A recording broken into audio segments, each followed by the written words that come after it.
یا ہیپیٹائٹس ای کا وائرس کہا جاتا ہے. دونوں کا ذریعہ جسم میں داخلے کا گندی غذا اور گندا پانی ہے. اس کے ذریعے جسم میں جاتا ہے، 4 سے 6 ہفتے جسم میں رہتا ہے، جگر کو متاثر کرتا ہے، جسم سے نکل جاتا ہے. لمبے عرصے تک اس کے کوئی اثرات نہیں رہتے اور عام طور پہ اس کو فوری یرقان کی قسم سمجھا جاتا ہے. فوری یرقان کا مطلب ہے کہ 6 مہینے کے اندر اندر اس کے سارے اثرات جسم سے ختم ہو جاتے ہیں. لمبے عرصے تک جسم میں کوئی تبدیلی نہیں لاتا، جگر کو متاثر نہیں کرتا، اور اینڈ رزلٹ کے طور پہ اس بندے کو جس کو ایک دفعہ ہو جائے، عام طور پہ اس کے اندر ایک قدرتی مدافعت پیدا ہو جاتی ہے اور اگلی دفعہ اس کو وہ نہیں ہو رہا ہوتا. دوسرا جو ہے ہیپیٹائٹس بی اور سی، اس کی انٹری کا موڈ 3 میجر انٹری کے ذرائع ہیں. ایک ماں سے بچے کو، یعنی اماں کو اگر ہے تو اس کی اولاد کو پیدائش کے عمل کے دوران ٹرانسفر ہو سکتا ہے. بی کے صورت میں اس کے چانسز زیادہ ہوتے ہیں، سی کی صورت میں اس کے چانسز کم ہوتے ہیں. دوسری بڑی وجہ خون اور خون کے پروڈکٹس جو ہیں، جس طرح کسی کو بلڈ ٹرانسفیوژن کی ضرورت پڑتی ہے اور وہ پراپر چیک نہ کیا گیا ہو تو اس سے ایک سے دوسرے فرد کو لگ سکتا ہے. تیسرا آلودہ اوزار، گندی سرنجز، انسٹرومنٹس، چاہے وہ جو سرجنز بار کے، بار استعمال ہوتا ہے سرنجز کا، جی، وہ بھی. چاہے کوئی سرجنز کے آلات ہوں، دندان ساز ڈینٹسٹ کے ہوں، اینڈوسکوپی کے ہوں، کوئی ایک آلودہ اوزار جب مریض کے استعمال میں ہوگا اور پوری طرح سے اس کو صفائی کے بغیر، اسٹرلائزیشن کے بغیر، ڈس انفیکشن کے بغیر جب ہم اگلے بندے کو غلطی سے استعمال کر لیں گے تو اس کے نتیجے میں وہ گندا اوزار اس کے اندر ایک وائرس کے انفیکشن کا باعث بن سکتا ہے. تو 3 بڑے ذرائع سے ماں سے بچے کو، بلڈ پروڈکٹس، اور تیسرا بڑا یہ آلودہ اوزار، اور تیسرے نمبر پہ جو ایک ریئر قسم ہے وہ جنسی ملاپ سے ہے جی، جس میں ہیپیٹائٹس بی کا انسیڈنس زیادہ ہے اور ہیپیٹائٹس سی جنسی عمل یعنی کے کہ دوران. خاوند کو اگر ہے تو بیوی کو ہو سکتا ہے، بیوی کو ہے تو خاوند جی، کو ہو سکتا بی کے چانسز زیادہ ہیں، سی میں چانسز میل ٹو فیمیل ہوتے ہیں، فیمیل ٹو میل عام طور پہ نہیں ڈاکومنٹ ہوا. ہے. اچھا سر، یہ جو آپ نے اقسام بتائیں اے اور ای، جو کہ سیلف لمیٹنگ ہے، کچھ عرصے تک یہ رہے گا اور اس کے بعد خود بخود ختم ہو جائے گا، جی، مکمل طور پر اس کا خاتمہ ہو جائے گا. تو اس کا مطلب ہے کہ یہ بی، سی اور ڈی یہ ذرا زیادہ شدید یا خطرناک نوعیت کے لمبے عرصے وائرسز تک ہیں. چلنے والی بیماریاں بی اور سی ہیں جی. اور یاد رہے کہ ہیپیٹائٹس اے بگڑ کے بی نہیں بنتا، بی بگڑ کے سی نہیں بنتا، یہ علیحدہ سے بیماریاں ہیں. میرا ان اگلا کا، سوال یہی تھا کہ ہماری پبلک کئی دفعہ یہ سمجھتی ہے، میں نے خود لوگوں کو سنا ہے، جی وہ جی ہیپیٹائٹس اے ہوا ہے بس مجھے ڈر لگ رہا ہے بی نہ ہو جائے، یا کسی کو بی ہے تو وہ جی بگڑ کے سی نہ ہو جائے. جی، تو اچھا کیا کہ سر ہاں اس کو بھائی، ذرا. اس میں 2 اہم چیزیں ہیں جی. اویئرنیس ہمارے معاشرے میں اور ہیلتھ اویئرنیس اس کی بہت کمی ہے. تعلیم کی سطح بھی ہماری کو بہت آپٹیمل نہیں ہے، تو اس کے نتیجے میں جو ہمارا ڈس انفارمیشن کا جو سیل ہے، جو انٹرنیٹ ہے، اس میں بھی ہر طرح کی غلط معلومات بھی میسر ہے. تو یہ سمجھنے کی ضرورت ہے کہ ہیپیٹائٹس اے بی میں نہیں بدلتا، بی سی میں نہیں بدلتا، نہ ہی یہ سٹیجز ہیں کہ ایک بگڑ کے دوسری میں، دوسری ایگزیکٹلی بگڑ کے تیسری میں. ایسا نہیں ہے، یہ علیحدہ بیماریاں ہیں، ان کا الگ الگ علیحدہ علاج جراثیم ہے، ہے، علیحدہ وائرس الگ جراثیم الگ ہے، ہے. ان کی اقسام، ان کی جسم میں داخلے کا ذریعہ، اس کا علاج، اس کی علامات مور لیس 19-20 کے فرق سے ڈفرینٹ ہے. اچھا سر، اب ہم اس کی علامات کی طرف آتے ہیں کہ کون سی ایسی سائنز اینڈ سمٹمز ہیں یا ریڈ فلیگز ہیں جو کسی پیشنٹ میں اگر نظر آئیں تو اس کو فوراً شک جانا چاہیے کہ جناب یہ ہیپیٹائٹس ہو سکتا ہے، اور فوراً کسی کوالیفائڈ ڈاکٹر سے رجوع کرنا چاہیے. ہیپیٹائٹس اے اور ای جس کی ہم بات کر رہے ہیں جی، گندے پانی اور گندی غذا سے جسم میں داخل ہوتا ہے. اس میں بعض صورتوں میں ابتدائی سٹیج پہ 1 سے 2 دن میں کوئی علامات نہیں آتی، لیکن جو سب سے کامن علامت ہے وہ کچھ عرصے کے بعد، کچھ دنوں کے بعد اپیئر ہوتی ہے. وہ پیشاب کا گہرا ہونا، آنکھوں کا پیلا ہونا اور جسم میں تھکن کا احساس ہونا. بعض صورتوں میں متی الٹی کی کیفیت، بعض صورتوں میں پیٹ کے اوپر والے حصے میں تھوڑا درد کی کیفیت. تو یہ ساری علامات ہیں جو ہیپیٹائٹس اے اور ای کی ہوتی ہیں. جب یہ سلسلہ، کیونکہ سیلف لمیٹنگ اس کو آپ نے لفظ استعمال کیا، اس کا مطلب ہے کہ یہ خود سے ہو کے اس نے ختم ہو جانا ہے. اس کو بہت زیادہ یعنی کہ ہمارا امیون سسٹم یا مدافعتی نظام ہی زیادہ تر اس کو کیسز میں کور کر لیتا ہے اس کو کور کر لیتا ہے جی. 90% کیسز میں کوئی کمپلیکیشن نہیں بناتا، اور بغیر کسی اسپیشل ادویات کے، وائرس کو ختم کرنے والی اینٹی وائرل ادویات کے، یہ علامتی علاج کے ساتھ خود بخود ٹھیک ہو جاتا ہے. علامتی علاج سے مراد یہ ہے کہ اگر کسی کو وامٹنگ ہو رہی ہے تو وامٹنگ کی تھوڑی سی دوائی، اگر کسی کو پتلا پخانہ آ گیا تو اس کی دوائی، اور اگر کسی پیٹ کو میں درد ہے تو پھر پیٹ پین درد کی کلر دوائی. کوئی جو مسلس، اسموتھ مسلس کے اوپر کام ایگزیکٹلی، کرے گا. لیکن اس کے لیے کوئی اینٹی وائرل کی ضرورت نہیں ہوتی. ہیپیٹائٹس ای جو ہے، جو گندے پانی گندی غذا سے ہوتا ہے، اگر خواتین جو پریگننٹ ہوں ان کے اندر چلا جائے تو اس میں ایک اسپیشل کنڈیشن ہے جس کے ساتھ ماں اور آنے والے بچے کو خطرات لاحق ہو جاتے ہیں. اس میں تقریباً 30 سے 35% کی شرح سے یہ خطرناک بھی ہو سکتا ہے. خطرناک سے مراد یہ ہے کہ ماں اور بچے کی صحت کو جان کو خطرات ہو جان سکتے لیوا ہیں, بھی ہو سکتا ہے. جان لیوا بھی. تو اس لیے پریگننٹ خواتین میں ہیپیٹائٹس ای جو عام نان پریگننٹ خواتین میں اور مردوں میں کوئی اسپیشل کنڈیشن نہیں کرتا, لیکن ہیپیٹائٹس ای اگر پریگننسی کی صورت میں ہو تو اس کے لیے اسپیشل کیئر ماں کے لیے بھی بچے کے لیے بھی, اور بعض صورتوں میں انتہائی نگہداشت کے یونٹ آئی سی یو میں داخل کر کے دونوں کی صحت کا خیال کرتے ہوئے بعض اسپیشل ادویات استعمال کرنی پڑتی ہیں. ناظرین, پروفیسر اسٹار نے یہ بہت ہی اہم جو ہے پوائنٹ کی طرف اشارہ کیا ہے کہ ہیپیٹائٹس اے اور ای نارمل حالات میں تو نسبتاً معمولی نوعیت کا ہیپیٹائٹس ہوتا ہے جو کہ بغیر کسی بہت مہنگے علاج کے خود بخود ٹھیک ہو جاتا ہے. مدافعتی نظام بھی اینٹی باڈیز بنا دیتا ہے اور وائرس سسٹم سے نکل جاتا ہے. لیکن جو خواتین جو ہماری بہنیں اس وقت پروگرام دیکھ رہی ہیں اور وہ پریگنینسی جیسی اسٹیج سے گزر رہی ہیں, ان کو بہت احتیاط کی ضرورت ہے کہ جس طرح ڈاکٹر صاحب نے فرمایا کہ کھانے پینے کی آلودہ کھانے اور آلودہ جو پینے کی چیزیں ہیں اس کی وجہ سے یہ وائرس انٹر ہوتا ہے. تو دوران حمل خواتین کو باہر کی چیزوں سے بہت زیادہ اجتناب کرنا چاہیے تاکہ خدا نخواستہ اگر ہیپیٹائٹس ای کی انفیکشن دوران حمل اگر ہو جاتی ہے تو نہ صرف آنے والے بچے بلکہ خود ماں کے لیے بھی یہ خدا نخواستہ جان لیوا ثابت ہو سکتی ہے. اسی طرح ہی ہے نا سر؟ جی جی بالکل, آپ نے بالکل درست کہا. تو اس صورت میں بعض اوقات ہمیں گائنی کے ماہرین کی ضرورت بھی پڑتی ہے, بچوں کے ماہرین کی بھی ضرورت پڑتی ہے, اور بعض اوقات میرے جگر کی ڈاکٹرز کی بھی ٹیم مل کے اس کی دیکھ بھال کرتی ہے. اچھا, علامات جو ہیں اب بی سی اور ڈی اس کی نسبتاً اتنی زیادہ واضح نہیں ہوتی سر. اس میں اے اور ای میں تو جیسا آپ نے فرمایا کہ واضح علامات آ جاتی ہیں, تو اس میں اتنی علامات ہوتا ہے کہ بہت واضح علامات ہوں؟ ہیپیٹائٹس بی اور سی عام طور پہ جب ہو رہا ہوتا ہے تو اس پہ فوری علامات نہیں آتی, اتنی زیادہ علامات نہیں ہوتی جس طرح ڈرامٹک علامات ہم نے بات کی کہ آنکھیں پیلی ہونا.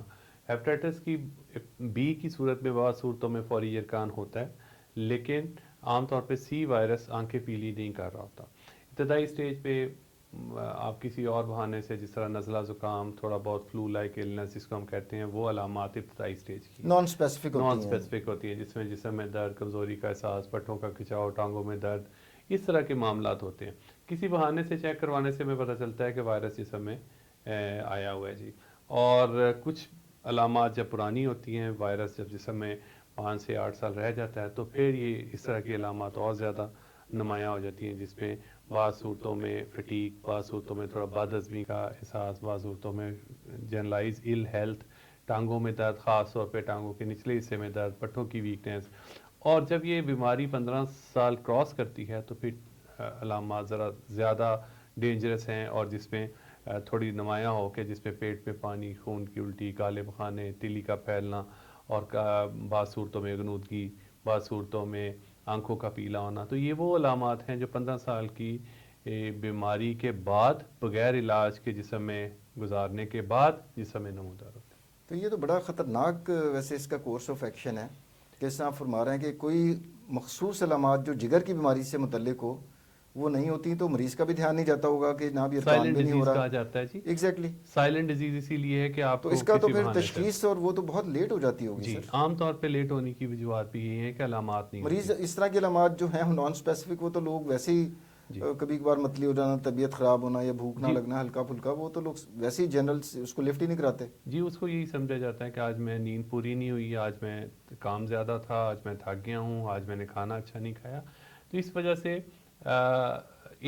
اس کے تشخیص میں ڈیلے ہونے کی بھی وجوہات ہیں. تو اس میں یہی ہے کہ اگر کسی بھی بندے نے کوئی آپریشن کروایا ہو تو ہماری سجیشن ہوتی ہے کہ ضرور اپنے آپ کو, کیونکہ اس کا ایکسپوئر ہوا ہے انسٹرومنٹ سے, کسی نے دانتوں کا کام کروایا ہو تو ضرور چیک کروائیں. ساری حاملہ خواتین کو پریگننسی کے دوران ضرور اپنا ہیپیٹائٹس بی اور سی کا سٹیٹس چیک کروانا چاہیے. اسی طرح امپلائمنٹ سروس جو ہیں, جس طرح کسی جگہ پہ جو کام جب بندہ شروع کرتا ہے تو اس میں انٹری پوائنٹ پہ میڈیکل میں ہیپیٹائٹس بی اور سی چیک ہونا چاہیے. اسی طرح جو بعض ملکوں کی امیگریشن ہے, آپ نے دیکھا ہوگا کہ ریکوائرمنٹ ہے ان کی, اس کی ریکوائرمنٹ ہے Exactly. جی. اسی طرح سے بعض کالجز میں, آپ میڈیکل کالجز جس طرح آپ کو پتہ ہے کہ اس میں انٹری پوائنٹ پہ بچوں کا یہ چیک کیا جاتا ہے کہ ہیپیٹائٹس بی اور سی کا سٹیٹس کیا ہے، کیونکہ یہ وہ چیزیں ہیں کہ سائلنٹ ڈیزیز ہے، تو اس کو اس طرح سے ہم آئیڈینٹیفائی کر کے اگر کسی کے اندر جراثیم آیا ہوا ہے تو وہ گولڈن ٹائم جس میں علاج اور تشخیص بہت آسان ہے، کمپلیکیشنز نہ ہونے کے برابر ہیں، اس کو ہم اس سٹیج پہ پکڑیں اور اس کا علاج کر کے اس مسئلے کو جڑ سے ختم کریں، کیونکہ ایک خاص حد کے بعد جب بیماری ایک خاص حد سے آگے چلی جاتی ہے تو بیماری کو بعض صورتوں میں زیرو کرنا مشکل ہو جاتا ہے، جڑ سے ختم کرنا مشکل ہو جاتا ہے، پھر اس میں وائرس صاف بھی ہو جائے تو بعض صورتوں میں اس کی کچھ علامات باقی رہتی ہیں۔ اچھا سر، اسکریننگ کی اگر بات کریں، جیسے آپ نے فرمایا کہ یہ اسکریننگ بھی کرتے ہیں، تو اب تو تمام جو ہمارے میڈیکل کے شعبہ جاتے ہیں اس میں بہت زیادہ پچھلے کچھ 2 دہائیوں میں تو بہت ہی ریولوشن آیا ہے۔ اسی طرح ڈائگنوسٹکس میں بھی بہت زیادہ آیا ہے۔ پہلے یہی ٹیسٹ خون سے ہوا کرتے تھے، لیبارٹری میں جاتے تھے اور وہاں پر انالیسس ہوتا ہے۔ اب سنا ہے کہ کوئی ریپڈ کٹس بھی آ گئی ہیں کہ کم از کم آپ جی کوئکلی 5-10 منٹ کے اندر اندر یہ جی، ٹیسٹ ہوتا اسکریننگ ہے۔ ٹیسٹ بہت آسانی سے اویلیبل ہیں ہمارے ملک میں، سارے ٹرچی کیئر ہاسپٹلس میں، اور ایون چھوٹے لیبارٹری اور کلینکس جو بھی اویلیبل ہیں پرائیویٹ سیکٹر میں بھی فریلی اویلیبل ہیں، اور یہ ٹیسٹ اتنے مہنگے بھی نہیں ہیں، کیونکہ جس طرح کی یہ علامات آگے چل کے پیچیدگیاں بنا سکتی ہے، اس سے بہت بہتر ہے کہ اپنا سٹیٹس پتہ ہونا چاہیے، اور اگر کسی کا اندر جراثیم کی نشاندہی ہو رہی ہے تو اس کو فوری تشخیص کر کے اس کو علاج کی طرف توجہ دینے کی ضرورت ہے۔ اچھا سر، ہیپیٹائٹس اے اور ای کا تو آپ نے بالکل کلیئرلی بتا دیا کہ عام طور پہ کوئی خاص ادویات کی ضرورت نہیں ہوتی۔ اب ہم علاج کی بات کرتے ہیں ہیپیٹائٹس بی اور سی کے حوالے سے، اس میں ہمارے پاس ٹریٹمنٹ جو بکٹ ہے اس کے اندر کیا کیا آپشنز ہیں؟ دیکھیں، سی اور بی ہم نے ابھی بات کی کہ علیحدہ سی بیماری ہے، جی ان کے علیحدہ علامات ہیں، علیحدہ ان کا کورس ہے، اور صرف یہ ہے کہ یہ لمبے عرصے تک چلنے والے دونوں جراثیم ہیں، 6 ماہ سے زیادہ جسم میں رہتے ہیں تو کرونک یا جو دائمی ارکان ہے وہ کرنے کی وجہ ہے، تو اس وجہ سے ان کو اکٹھا کیا جاتا ہے۔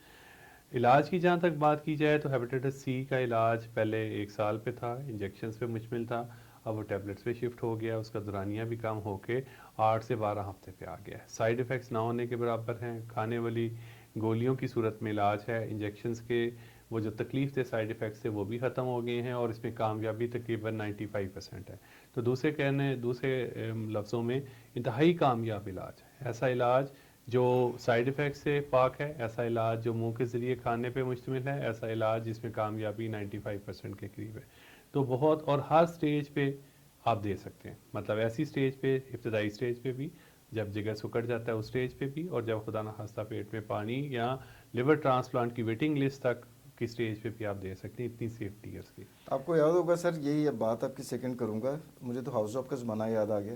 ہمارے زمانے میں یاد ہے کہ انٹرفرون کے انجیکشن ہوا کرتے تھے، بہت پینفل اور ایکسپیرینس، پینفل بھی تھا، اور کتنا سر اس کے ریئیکشن کتنے زیادہ جی ہوتے تھے۔ اس ایک تو کے سائیڈ مہنگا، ایفیکٹس، نمبر 1 مہنگا، پھر دوسرا آف کورس انجیکشن لگنا ہے جی، ہیپیٹائٹس سی میں، اور اس کے سائیڈ ایفیکٹس کتنے زیادہ سائیڈ ہوا ایفیکٹس کرتے بہت تھے۔ ہوتے تھے، کوالٹی آف لائف مریض کی ڈیورنگ ٹریٹمنٹ بہت خراب ہوتی تھی، الحمدللہ آپ ٹیبلٹس کی اور فارم اب میں بڑی ہے۔ خوشائند بات آپ نے ذکر کی جی کہ اب تو ڈیوریشن آف تھیراپی بھی کم ہو گئی، اور جی کھانے والی ادویات آ گئی ہیں، جی، اور سیف بھی ہیں سیف بھی ہے۔ اور افیکٹو بھی ہیں۔ دوسرا چیز ہیپیٹائٹس بی ہے، جی اس میں 2 طرح کا علاج ہے، اس میں آج بھی انجیکشنز بھی اویلیبل ہیں جس کا ہم نے ابھی ذکر کیا ہیپیٹائٹس بی کے لیے، لیکن میجورٹی کیسز میں اس میں بھی اب ٹیبلٹس ہیں۔ ہیپیٹائٹس بی میں تھوڑا سا مسائل اس طرح کے ہیں کہ یہ اس طرح کے وائرس کو مارنے والی ادویات ہیں کہ اس کو لمبے عرصے تک کھانا پڑتا ہے، سائیڈ ایفیکٹس نہ ہونے کے برابر ہیں ایگریڈ، لیکن اس میں دورانیہ ابھی مختصر نہیں ہو سکا۔ اس میں بعض صورتوں میں ہیپیٹائٹس بی کے جراثیم کو دبا کے رکھنا ہی علاج کا مقصد ہوتا ہے، اور اس کو جیسی ادویات کو ہم بند کرتے ہیں اس میں خطرات ہوتے ہیں کہ دوبارہ سے کہیں سے چھپا ہوا جراثیم جسم سے نامودار ہو جائے گا، تو اس صورت حال میں ہیپیٹائٹس بی کا علاج گولیوں پہ مشتمل ہے، بعض صورتوں میں سالوں تک اور بعض صورتوں میں ساری عمر ایک ٹیبلٹ لینی پڑتی ہے، اور اس کے بھی سائیڈ ایفیکٹس نہ ہونے کے برابر ہیں، کاسٹ بھی اس کی زیادہ نہیں ہے، لیکن بہرحال ٹیبلٹ لینی پڑتی ہے تاکہ وہ اس کی توڑ پھوڑ، اس کی جو کمپلیکیشنز ہیں وہ قابو میں رہیں۔ اچھا سر، ہمارے ملک میں ایک چیز سے تو آپ ایگری کریں گے کہ لوگوں کے جو معاشی حالات ہیں وہ اتنے نہیں ہوتے، ایٹ ٹائمس لوگ غفلت کا بھی مظاہرہ کرتے ہیں، ہوا چونکہ سمٹمز بھی نہیں ہوتے لہٰذا کبھی ڈاکٹر سے کنسلٹ بھی نہیں کرتے، اور سالوں سال ہیپیٹائٹس بی سی میں مبتلا رہتے ہیں۔ اب اگر ان ڈائگنوزڈ، ان ٹریٹڈ اس طرح کے پیشنٹس رہتے ہیں تو لانگ ٹرم میں ایک سیروسس اور ایک لیور کینسر، یہ کمپلیکیشن کس اسٹیج کے اوپر آتی ہیں اور یہ کیا ہوتی ہیں سر؟ 15 سے 20 سال بیماری اگر موجود رہتی ہے جسم میں، اور مریض باوجود اپنی اگنورنس کے یا کسی وجہ سے علاج نہیں کروا پاتا یا اس کو پتہ ہی نہیں چلتا، تو اس صورت حال میں جگر سکڑ جاتا ہے جی، اور اس کے نتیجے میں تیلی پھیل جاتی ہے اور بعض صورتوں میں پیٹ میں پانی آ جاتا ہے۔ اس صورت حال میں جس کو ہم پیچیدگیوں کی سٹیج یا سروسس کی سٹیج کہتے ہیں، اس میں بعض اوقات گردوں پہ بھی اثر پڑتا ہے، دماغ معاف ہونا اور جگر کا کینسر بننا، یہ وہ علامات ہیں جن کی پیچیدگیاں سروسس آف لیور کی ہم جن کو کہا جاتا ہے۔ ابھی اور یہ سٹیج ڈیڈلی بھی ہو سکتی ہیں جی کمپلیکیشن بالکل، سر؟ یہ دیکھیں یہ ساری کی ساری علامات اس سٹیج پہ اگر وائرس کو ہم جسم سے نکال بھی دیں تو ان پیچیدگیوں کا علاج جو ہے بہرحال ہم ان کو ڈیل ناقابل کریں۔ واپسی، ناقابل جی تلافی نقصان تو ایگزیکٹلی ہو گیا ہوا ہے ایگزیکٹلی اگر یہ اسی سیروسس ہو طرح گیا سے ہے۔ یہ ہے جی، جس کی مثال میں ہمیشہ مریضوں کو دیتا ہوں کہ بعض اوقات آگ بجھ بھی جائے تو جو سامان جل جائے وہ واپس نہیں آتا، واپس نہیں آتا۔ تو یہ بھی آپ کا سامان جو جگر کا حصہ متاثر ہو گیا اس نے واپس نہیں آنا۔ اب وائرس ہم ختم بھی کر دیں، آگ بجھا بھی دیں، تو جتنا نقصان ہو گیا ہوا ہے اس کو ڈیل کرنے کے لیے ہمیں کچھ نہ کچھ جگر کو سہارا دینے والی، پانی کو کنٹرول کرنے والی، جگر سے بچاؤ کے لیے اس طرح کی ادویات کی ضرورت رہے گی۔ جگر کا کینسر ہیپیٹائٹس بی اور سی جب جگر سکڑنے کا باعث بن جاتا ہے تو اس میں ڈیولپ ہونے کے چانسز بہت زیادہ ہوتے ہیں، اور اس کے بچاؤ کا بھی یہی ذریعہ ہے کہ بیماری کو ابتدائی سٹیج میں پکڑا جائے، اس کی تشخیص کی جائے اور اس کا ختم کرنے والا علاج جلد سے جلد کیا جائے تاکہ جسم سے وائرس نکلے، تاکہ پیچیدگیاں نہ بنے اور کینسر نہ بنے۔ اچھا، اب ہم بات کرتے ہیں سر جگر کی پیوند کاری، لیور ٹرانسپلانٹ۔ جی اس کے کون کون سے پیشنٹ جو ہیں وہ کینڈیڈیٹ ہو سکتے ہیں کہ جن میں لیور ٹرانسپلانٹ کی نوبت آ جائے؟ ایسا بندہ جس کے اندر ہیپیٹائٹس یا کسی وجہ سے، الکوہل کی وجہ سے، ہیپیٹائٹس کی وجہ سے، دوائیوں کی وجہ سے ایک خاص حد سے زیادہ جگر متاثر ہو جاتا ہے، جس طرح ہم نے ابھی بات کی کہ جگر سکڑ جاتا ہے، تیلی پھیل جاتی ہے، پیٹ میں پانی آ جاتا ہے، تو اس کا ڈیفینیٹیو ٹریٹمنٹ جس سے اس کی کوالٹی آف لائف نے بہتر ہونا ہے وہ جگر کی تبدیلی ہے۔ اس صورت حال میں جگر کی تبدیلی ہی ایک ایسی چیز ہے جس کے بعد ادویات تو شاید کھانی پڑیں گی، اس لیے کھانی پڑیں گی کہ اور طرح کی ادویات ہوں گی جو لیور ٹرانسپلانٹ ریلیٹڈ ہوں گی، لیکن اس سے جسم میں ہونے والے یہ جو تبدیلیاں ہیں جس میں خون کی الٹی، کالے بخانے، پیٹ میں پانی بننا، یا دوسرے لفظوں میں کہہ لیں کوالٹی آف لائف اس کی بہتر ہو جائے گی مریض کی، تو ایسے بندے جو جگر کے سکڑنے کی سٹیج پہ پہنچ جائیں ان میں اگلا قدم لیور کی تبدیلی ہوتا ہے۔ تو یہ تبدیلی کے لیے وہ جو عطیہ کرنے والا ہوتا ہے اس کا کیا کرائٹیریا ہوتا ہے سر، کہ وہ کسی زندہ انسان کا جگر لیا جاتا ہے یا جس طرح کچھ آرگنس ہمارے ایسے ہوتے ہیں جو مرنے کے بعد بھی لوگ ڈونیٹ کر جاتے جی ہیں؟ دونوں تو صورتیں پاکستان میں کس قسم کا لیور دونوں ٹرانسپلانٹ سر صورتیں زیادہ ہیں ہو رہا جی، ہے؟ ہمارے ملک میں انفارچونیٹلی جو مرنے کے بعد جگر کی عطیہ کرنے کی جو رجحان ہے وہ نہ ہونے کے برابر ہے۔ عام طور پہ جگر زندہ انسان گورے تو کر جاتے ہیں سر، جی زیادہ جی تر کر جاتے ہیں۔ اس کے اکا دکا جی ہمارے بھی کچھ ایسے لوگ ہیں جنہوں نے عطیہ کیا، اور بعض اوقات آپ نے سنا ہوگا ایک ڈاکٹر صاحب تھے، انہوں نے اسلام آباد میں اپنے گردے بھی دیے اور اپنا جگر بھی دیا، تو جی ان کی بالکل، وجہ سے ان کے مرنے کے بعد 3 لوگوں کو زندگی اللہ تعالیٰ نے ان کی کوالٹی وہ آف ایک لائف بریگیڈیئر بہتر صاحب کی۔ تھے، ان کی ایک ہمشیرہ نے بھی جی ریسنٹلی اسی طرح ایگزیکٹلی، سے ڈونیٹ کیا تو ہوا تھا۔ عام طور پہ کسی ریلیٹیو کا ایسا بندہ جو بلڈ ریلیٹیو ہو، کیونکہ گورنمنٹ کی ریگولیشنز ہیں ہمارے ملک میں کہ بلڈ ریلیٹیو ہونا وہ ہوٹا چاہیے، کا ایک قانون بنا ہوا ہے۔ جی پی ہوٹا کا جو پنجاب کی حد تک ہے اور پاکستان کی حد تک ہے، اس میں بلڈ گروپ سیم ہونا چاہیے اور وہ جگر کا میچ کر کے اس کا جگر کا ایک حصہ صحت مند بندے کا لے کے اور اس بیمار بندے کو لگایا جاتا ہے، اور اس سے اس کے جو جگر کی تبدیلی کا آپریشن ہے اس سے اس کی کوالٹی آف لائف بہتر ہو جاتی ہے۔ اچھا سر، جو انسان جگر کا عطیہ دے رہا ہے اس کا کچھ پورشن لیتے ہیں نا جی جگر کا، اس کی اپنی جو ہے صحت، جی اس کے اوپر تو کوئی اثر نہیں ہوتا نا؟ عام طور پہ جی اس کو ایک جیسا میجر کڈنی میں کہا جاتا ہے کہ جی ایک کڈنی دے دیا تو پھر ذرا تھوڑی کچھ احتیاطیں کرنی ہوتی ہیں، دیکھیں اس میں تو اتنا ہاں مسئلہ نہیں ہے۔ بھائی، اللہ تعالیٰ نے جسم میں بہت سارا ریزرو رکھا ہوا ہے، کڈنیز میں بھی دیکھیں 1/4 of 1 kidney is sufficient to remove all the waste material, تو اللہ تعالیٰ نے تو 2 کڈنیز دی ہوئی ہیں، تو اس طرح سے جگر بیک کا اپ بھی پلان ہوتا ہے اللہ تعالیٰ کا۔ الحمدللہ یہ ہمارے اللہ تعالیٰ کی خاص کرم نوازی ہے کہ اس نے بیک اپ بہت وسیع دیا ہوا ہے۔ تو لیور کا بھی یہ ہے کہ جو اس کا عطیہ کرے گا اس کا باقی کا جگر اس کے جسم کو کوئی کمی کا سامنا نہیں ہوگا، نمبر 1، اس کا باقی کا جسم جو ہے اس کو کوپ کر جائے گا، اس کو سہارا دینے کے لیے کافی، اس کی جان کو خطرات نہ ہونے کے برابر ہے۔ 1000 لوگوں میں ایک بندے کو بعض صورتوں میں کوئی کمپلیکیشن کا سامنا کرنا پڑتا ہے۔ عام طور پہ میجر ایک سرجری ہے، پیٹ میں سے ایک اعضاء کو نکالنا، ڈونر کو بیہوش کرنا، اس کو ہاسپٹلائز ہونا، یہ سارے مراحل ہیں، لیکن overall it's a very safe procedure, اور جس کو آپ عطیہ کر رہے ہیں اس میں تو ڈرامیٹک تبدیلیاں آتی ہیں، اس کی تو زندگی کی کوالٹی پہلے لیور ٹرانسپلانٹ سے پہلے اور بعد کی زمین آسمان کا فرق۔ اچھا سر، ہمارے یہ جو لیور ٹرانسپلانٹ کا آپریشن ہے، یہ سٹارٹ تو پاکستان میں غالباً 2012 میں ہوا تھا اور پرائیویٹ سیکٹر میں ہوا جی تھا۔ جی ابھی اس وقت آج کی تاریخ میں ہمارے سرکاری سطح پر ادارے ہیں جہاں پر یہ فری آف کاسٹ بھی ہو رہا جی ہو جی سر؟ فری آف کاسٹ ہی گورنمنٹ کا انیشیٹو ہے، اس میں free of cost liver transplant کی فیسلٹی مختلف صورتوں میں اویلیبل ہے جی۔ پی کے ایل آئی ایک لاہور میں ایک ادارہ ہے، شیخ زاید ہاسپٹل فیڈرل گورنمنٹ کا ادارہ ہے، اس کے علاوہ بھی اور بھی دوسرے ادارے ہیں جہاں پہ اس کے لیور ٹرانسپلانٹ کے سینٹرز ایوالو ہو رہے ہیں، اور اسی طرح دوسرے صوبوں میں بھی ہیں جی۔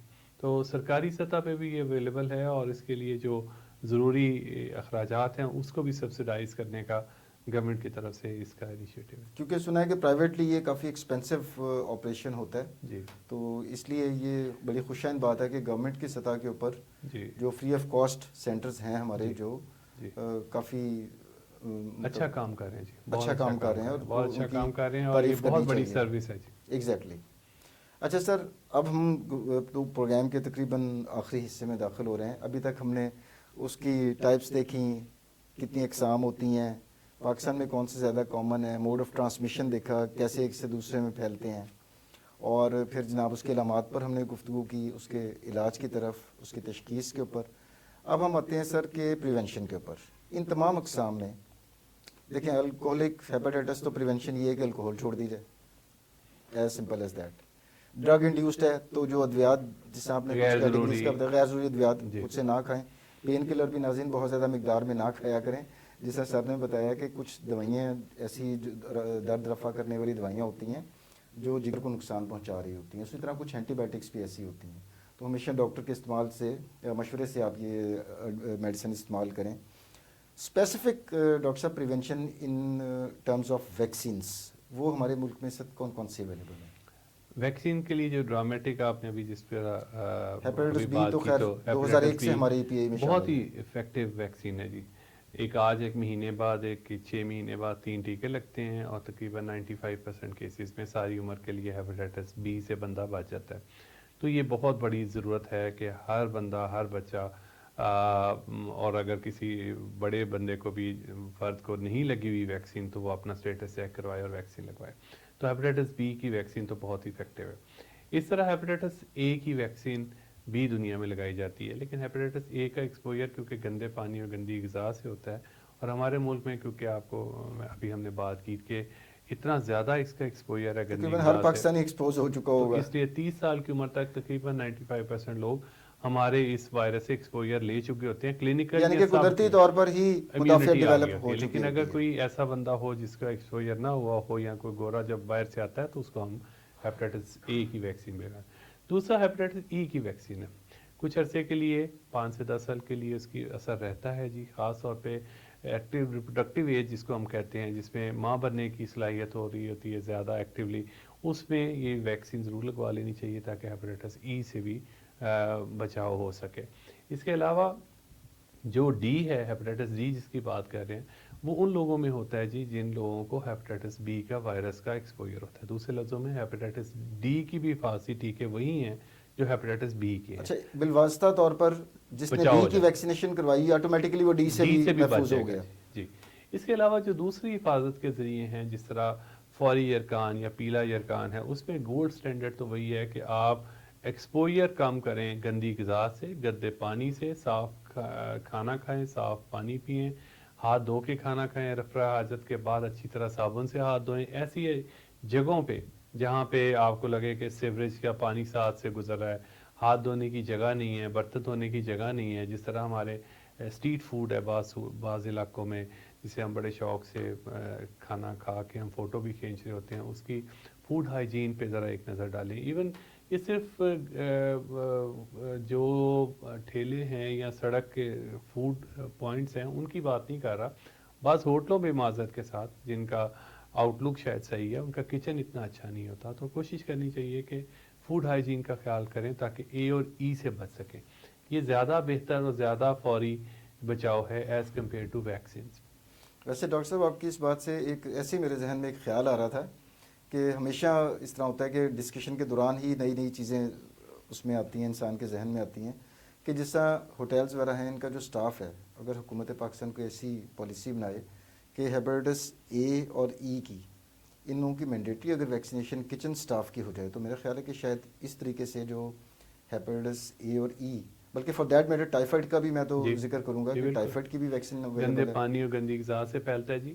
بیسیکلی یہ جراثیم جو ہوتا ہے، اگر کسی کے اندر جراثیم گیا ہوا ہے اے اور ای اور کچن کا ہینڈلر ہے، فوڈ Exactly. ہینڈلر ہے، تو اس کے کھانے میں سے اس کے جراثیم کا اخراج ہو رہا ہے، اور رفع حاجت کے بعد واش روم استعمال کرنے کے بعد وہ صابن سے ہاتھ نہیں دھو رہا، یا اس کے ہاں فیسلٹی ایسی نہیں ہے، یا اس کے ہاں ٹاول گندا ہے، یا اس میں صابن نہیں ہے، تو وہ بندہ اگر وہ اپنی صفائی ستھرائی کا خیال نہیں رکھ رہا تو لا محالہ اس کے ہاتھوں میں جو جراثیم ہے وہ کھانے کے ذریعے اگلے بندے کے جسم میں چلے جائیں گے.